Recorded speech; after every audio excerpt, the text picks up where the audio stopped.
So welcome to a special video. I've always wondered if panning was worth it, and we're here to find out. I lined the entire lake with some sand, and I'm gonna pan every single block. Then I'm gonna replace it with some bony soil to see the difference. And I'm gonna add up all the loot at the end, and see if it was worth all the trouble. Well, I better get started. This is gonna be a long one.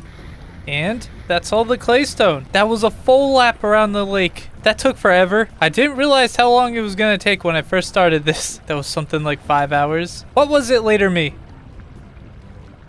Well, you guys know, I don't know. Either way, this is everything. Honestly, I expected more. I got a lot of flint spearheads, 2 temporal gears, whatever that is, a bunch of copper spearheads, some metal parts, 20 gears, and I have a ton of stuff in my hotbar too. Honestly, the biggest thing that came out of this so far is probably the copper and the gears. So, I'm gonna throw a trunk down and everything I just got is gonna go into here. Perfect. So now I'm gonna do a whole layer of bony soil, the same exact amount, then we can see what the difference is. I'm hoping for a bit more and maybe some better items as well, but there's only one way to find out. Alright, it's all set up and I'm gonna get to panning. I'll see you in like 5 hours. And we're done. So this time it required 2 trunks to put everything into. I just want to give you a quick refresher.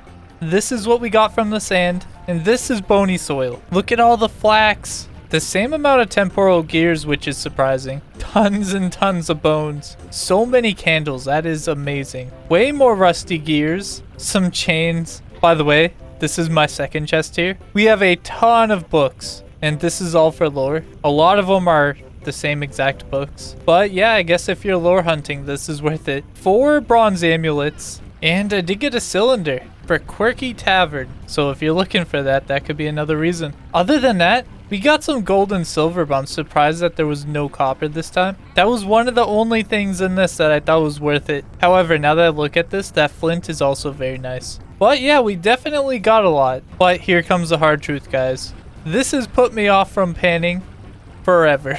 I don't think that was worth it. All of the chests right there took me about 12 hours of the most boring task I've ever had to do. The one thing that could really change my mind is the temporal gears. But in 12 hours, I could have gotten those gears by just killing drifters in caves or something. And I would have gotten a lot of flax while doing that too. I would have found a ton of ores, probably thousands of copper at least. I don't need any of the spearheads, and the flax is cool, but I can just set up a farm. That'll get multiple harvests within the time that it took me to do this. So yeah, this was just a test. I wanted to see what would happen. I know there's charts, but that doesn't tell the full story, so I wanted to try it for myself. And now I know that I'm definitely not a panner. So thank you so much for joining, guys. Please leave a like. I spent so much time on this. It'd be very appreciated. So anyway, guys, thanks for joining, and I'll see you next time.